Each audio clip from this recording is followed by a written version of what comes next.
শেখ হাসিনা পালায় না, দেশ ছেড়ে পালাবে না। কেন তিনি এমন কথা বলেছিলেন?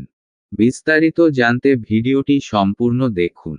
আরও আপডেট তথ্য জানতে চ্যানেলটি সাবস্ক্রাইব করে বেল বাটনটি অ্যাক্টিভ রাখুন। নিয়মিত চোখ রাখুন চ্যানেলটিতে।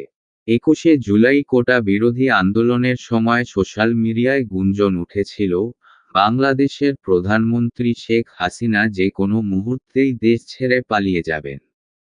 এমন গুঞ্জন সোশ্যাল মিডিয়ায় যখন ব্যাপকভাবে ভাইরাল হতে থাকে তখন দেশটির প্রধানমন্ত্রী শেখ হাসিনা সাংবাদিকদের কাছে এক বিবৃতিতে অত্যন্ত দম্ভ ভরে বলেছিলেন, শেখ হাসিনা পালায় না, পালাবে না। শেখ হাসিনা পালিয়ে গেছে, শেখ হাসিনা নাই, শেখ হাসিনা চলে গেছে, শেখ হাসিনা পালায় না। আমার ফ্রান্সে যাওয়ার কথা, ব্রাজিলে যাওয়ার কথা আমি ক্যান্সেল করে দিয়েছি। কিন্তু গত 5ই আগস্ট দুপুর 2টার দিকে ঠিকই তিনি তার বোন শেখ রেহানাকে নিয়ে পালিয়ে গেছেন।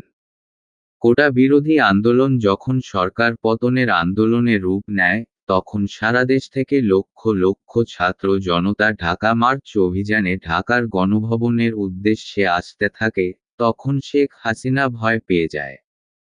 ভয়ে, আতঙ্কে দিশেহারা হয়ে পড়েন তিনি। অবস্থা বেগতিক দেখে অবশেষে পালাতে বাধ্য হন। পৃথিবীর ইতিহাসে এই প্রথম ছাত্র আন্দোলনের তোপের মুখে একটি দেশের সরকার পদত্যাগ করে নিজ জন্মভূমি থেকে পলায়ন করলেন। এ যেন এক অবিশ্বাস্য ও কলঙ্কজনক ঘটনার জন্ম দিল বাংলাদেশ, যা পৃথিবীর ইতিহাসে ঘটনাটির সাক্ষী হয়ে থাকবে। শ্রীলঙ্কা দেশেও একই ঘটনা ঘটেছিল।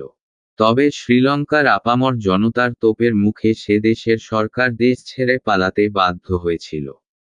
অবশেষে শ্রীলঙ্কার ঘটনার পুনরাবৃত্তি ঘটল বাংলাদেশেও।